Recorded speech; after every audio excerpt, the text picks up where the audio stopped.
며칠 후면 추석 연휴가 시작이 됩니다. 코로나 이후에 아마 어떤 규제나 불편함 없이 온전하게 맞이하는 첫 추석이 아닐까 싶은데요. 이번 추석에는 우리 성도 여러분들 가정마다 그 어느 해보다도 더 풍성하고 더 평안한 그런 추석 되시기를 간절히 소망합니다. 그런데 평안하고 풍성한 추석 누구나 맞고 싶지만 그게 소망한다고 저절로 되는 것은 아닙니다. 더 풍성하고 더 평안한 추석을 우리가 맞이하려면 가정에서 우리가 실천해야 할 것들이 있습니다. 저는 우리 동성교회 성도 여러분들이 이번 추석에 여러분 가정에서 이제 말씀드린 이 세 가지를 꼭 실천하셔서 정말 더 풍성하고 더 평안한 그런 추석 만드시기를 간절히 소망하는데요. 세 가지를 말씀드리고자 합니다. 이번 추석에는 첫 번째로 가족들에게 꼭 감사를 하십시오. 어떤 분이 한국 주요 종교를 비교하면서 이런 말을 했습니다. 인생 무상을 깨달으면 불교 신자가 되고 사람의 도리를 깨달으면 유교 신자가 되고 감사를 깨달으면 기독교 신자가 된다. 참 공감이 가는 비유였습니다. 이 말처럼 기독교인은 기본적으로 감사하는 사람입니다. 왜 감사하는 사람입니까?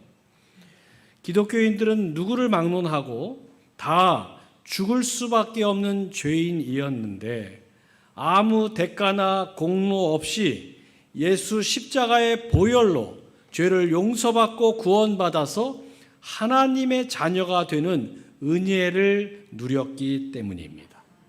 그 은혜 앞에 그래서 감사하는 자가 되는 것이 바로 기독교인입니다.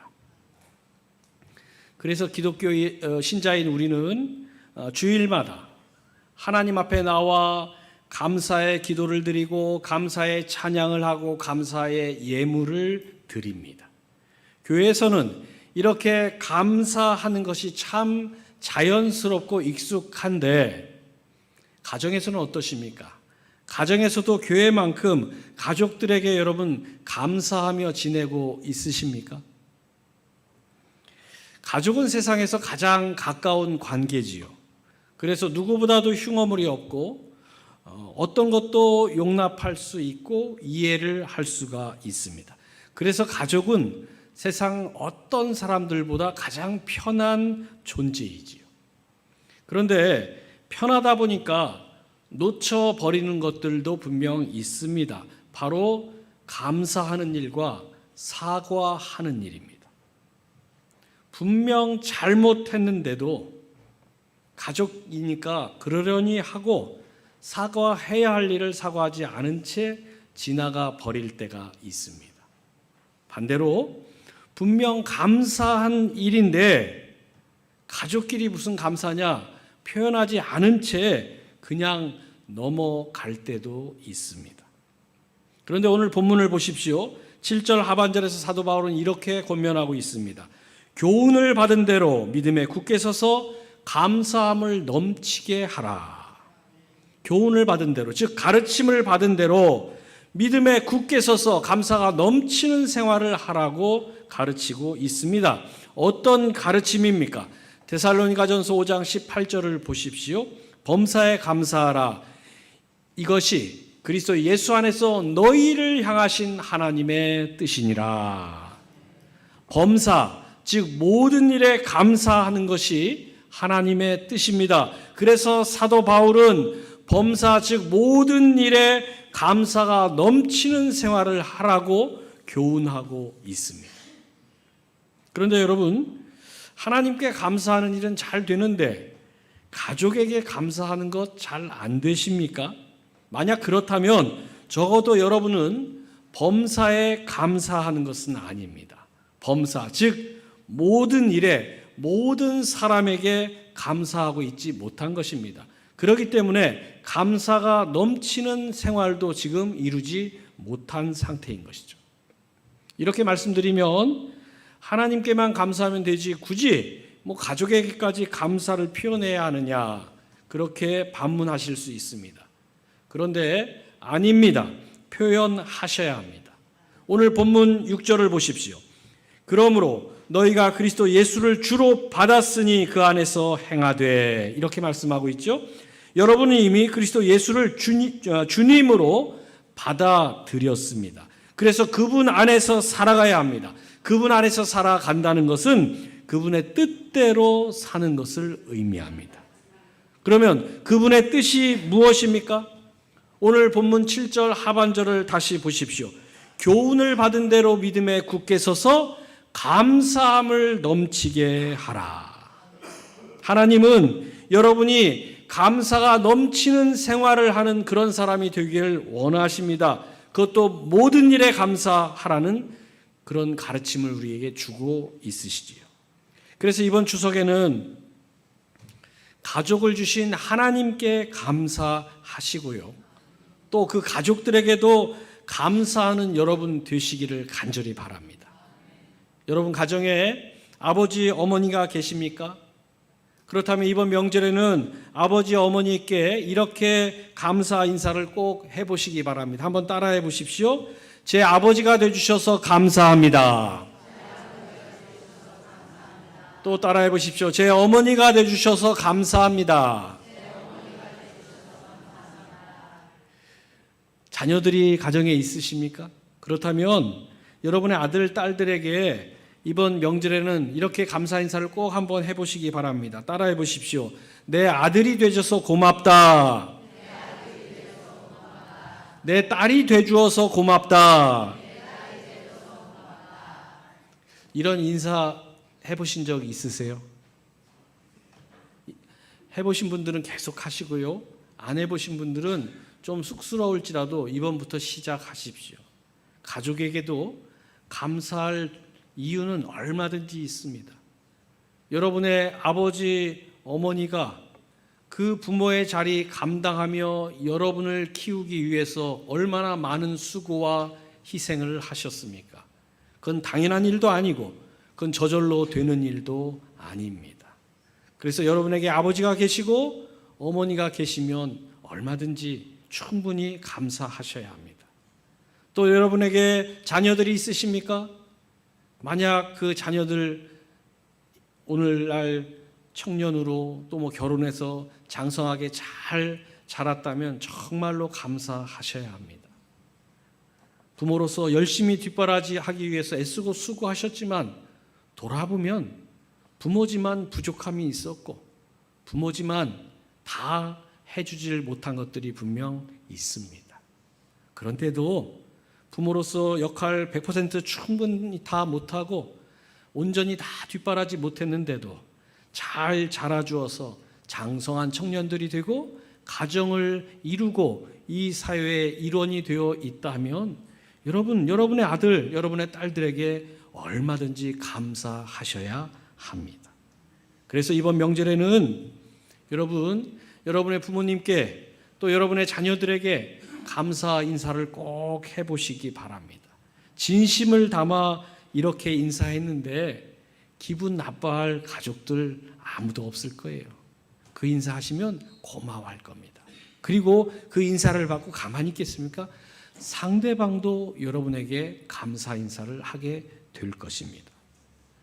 여러분, 앞에서 제가 가족은 세상에서 가장 가까운 관계라고 말씀을 드렸는데요. 그러다 보니까 사랑도 참 많지만 원망도 많은 게 가족입니다. 여러분, 누굴 원망할 때 한번 돌아보십시오.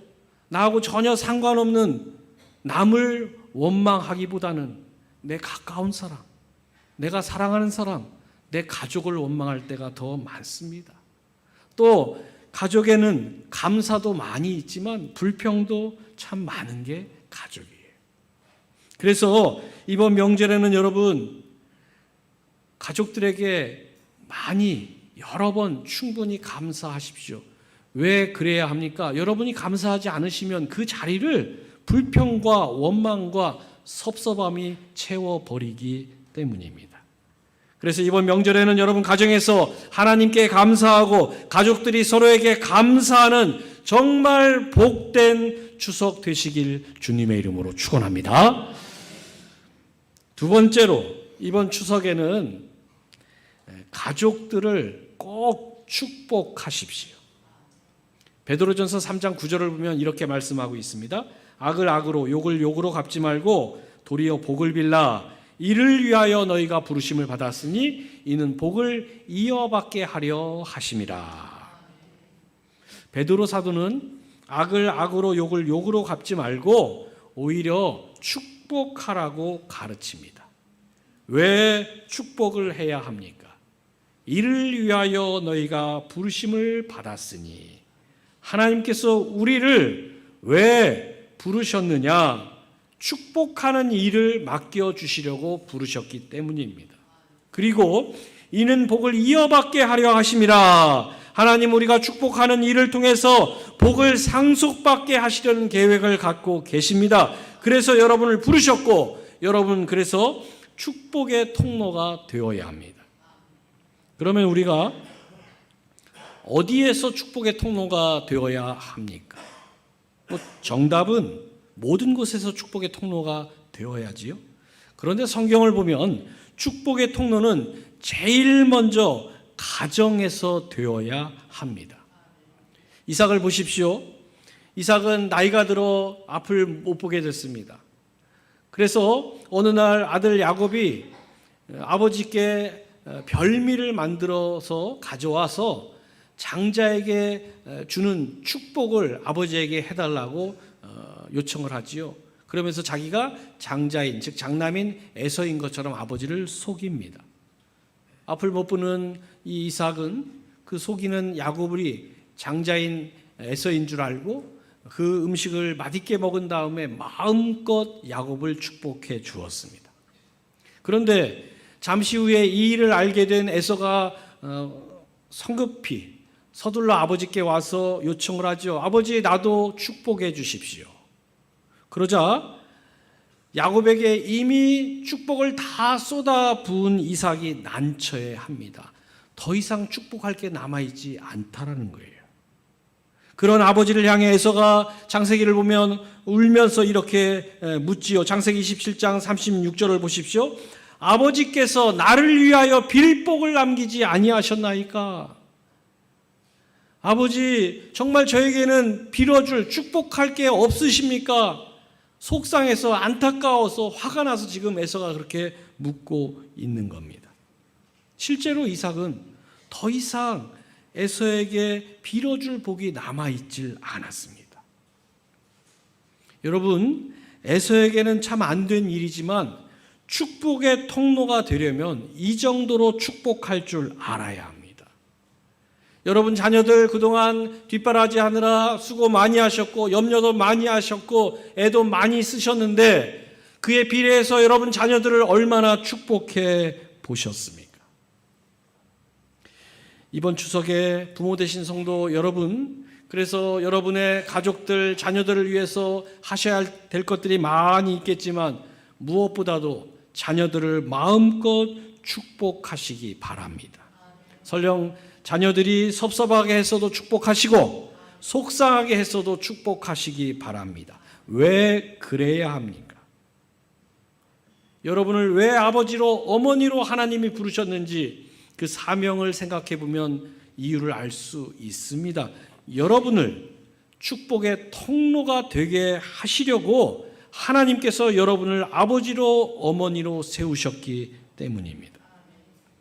부모 되신 성도 여러분, 하나님께서 여러분을 부모로 세워주신 것은 이삭처럼 자녀들을 마음껏 축복하라고 세워주신 것입니다. 이건 선택이 아니라 책임이고 사명입니다. 베드로전서 3장 9절을 다시 보십시오. 악을 악으로 욕을 욕으로 갚지 말고 도리어 복을 빌라. 이를 위하여 너희가 부르심을 받았으니. 복을 빌기 위해서, 즉 축복하기 위해서 여러분을 아버지 되게 하시고 여러분을 어머니 되게 하신 것입니다. 이걸 잊지 마셔야 합니다. 그래서 섭섭해도 축복하고 속상해도 축복하고 야속해도 축복하고 억울해도 축복하시기 바랍니다. 너무너무 속이 상해서 잘 안 되십니까? 그러면 이 약물고 억지로라도 축복하셔야 합니다. 왜 억지로라도 축복해야 합니까? 여러분이 축복하지 않으면 여러분 안에 찾아오는 섭섭함이 분노로 변하고, 여러분 안에 자꾸만 차지하려는 속상함이 원망으로 변하고, 여러분 안에 있는 야속함이 미움으로 변하기 때문입니다. 자식이 부모를 원망하고 부모가 자식을 미워한다면 그보다 더 비극적인 가정이 어디 있겠습니까? 그래서 여러분, 이번 추석에는 사명감을 가지고 축복하십시오.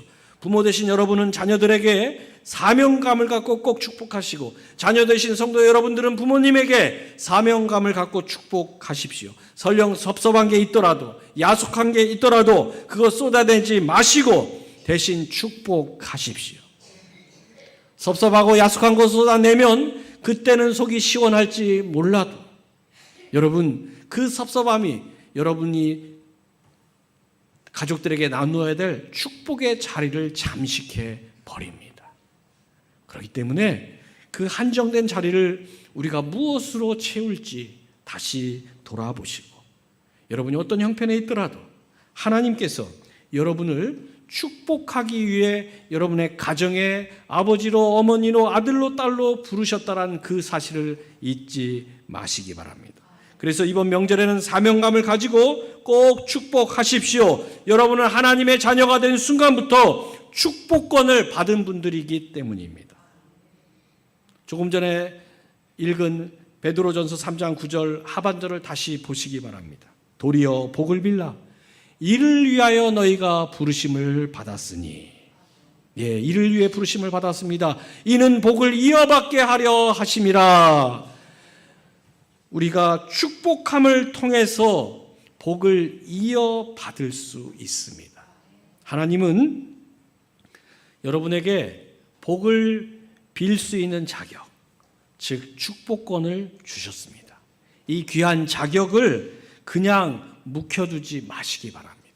기회가 되는 대로, 형편이 되는 대로 열심히 사용하시기 바랍니다. 왜 그래야 합니까? 이는 복을 이어받게 하려 하심이라. 그래야 여러분이 축복의 통로가 될 수 있기 때문이죠. 예수 믿는 부모들 가운데요, 자녀들을 위해 기도 열심히 하고 또 수고도 많이 하고 희생도 많이 하는 부모들은 참 많이 있습니다. 그런데 의외로 자녀들 염려하고 걱정하고 애쓰고 수고는 하지만 의외로 자녀들을 축복하는 부모는 많지 않습니다. 부모에게 주신, 하나님이 주신 그런 놀라운 특권인데, 권리인데 그걸 사용하지 못하시는 부모들이 의외로 많이 있습니다. 그런데 여러분, 성경의 분명한 전통은 자식을 축복하는 것입니다. 아브라함이 그랬고 이삭이 그랬고 야곱 같은 경우는 눈을 감기 직전까지 그 12이나 되는 자식들을 일일이 축복한 뒤에 눈을 감았습니다. 그래서 이런 성경의 전통을 잘 이어받아서 여러분도 이번 추석에는 여러분 가정에서 축복의 통로가 되셔서 부모는 자녀들을 축복하고 자녀는 부모를 축복하는 그런 복된 가정 되시길 주님의 이름으로 축원합니다. 마지막으로 이번 추석에는 가족을 위해서 더 많이 기도하십시오. 사람은 누구나 살면서 상처받을 때가 있습니다. 특별히 가정은 사랑도 가장 많은 곳이지만 상처도 가장 많이 받는 곳입니다.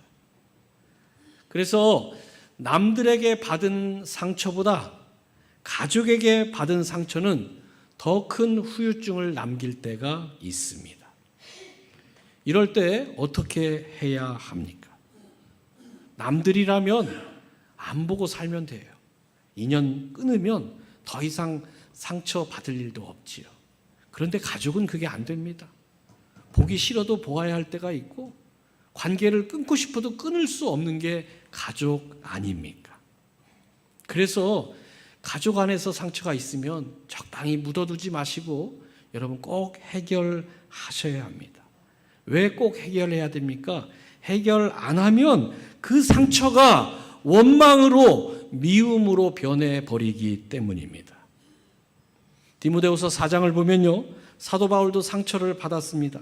구리 세공업자인 알렉산더가 그에게 상처를 많이 주었습니다. 또 재판받을 때 주변 가까운 사람들로부터도 상처를 받았습니다.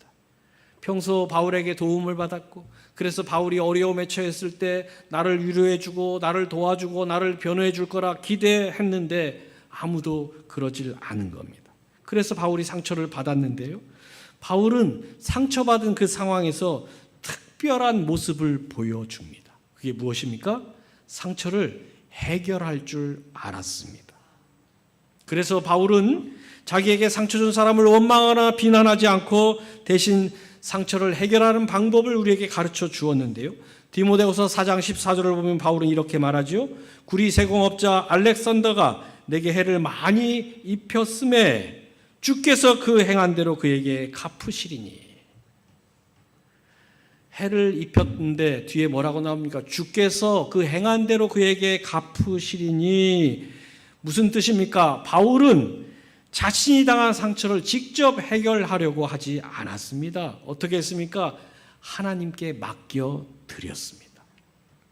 또 자신이 재판받을 때 도울 줄 알고 뭔가 자신을 위로할 줄 알았던 사람들이 다 자신을 외면했을 때 바울이 큰 상처를 받게 되죠. 그런데 그 상처를 주었던 사람들을 향해 디모데후서 4장 16절에서 바울은 이렇게 말합니다.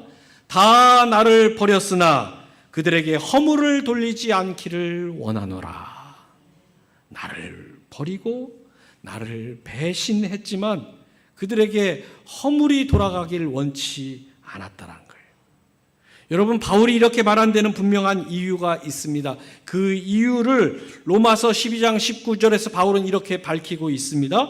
내 사랑하는 자들아, 너희가 친히 원수를 갚지 말고 하나님의 진노하심에 맡기라. 기록되었으되 원수 갚는 것이 내게 있으니 내가 갚으리라고 주께서 말씀하시니라. 바울은 주님의 이 말씀을 확신했습니다. 그래서 하나님의 자녀들은 내게 해를 입히고 내게 상처를 준 사람들에게 어떻게 대응해야 하는지 방법을 사도 바울이 깨닫게 되었지요. 그 방법을 사도 바울은 로마서 12장 21절에서 이렇게 소개하고 있습니다. 악에게 지지 말고 선으로 악을 이기라. 여러분, 악에게 지지 않고 선으로 악을 이길 수 있는 방법이 있습니까? 있습니다. 그 방법을 주님은 누가복음 6장 28절에서 이렇게 가르쳐 주셨습니다.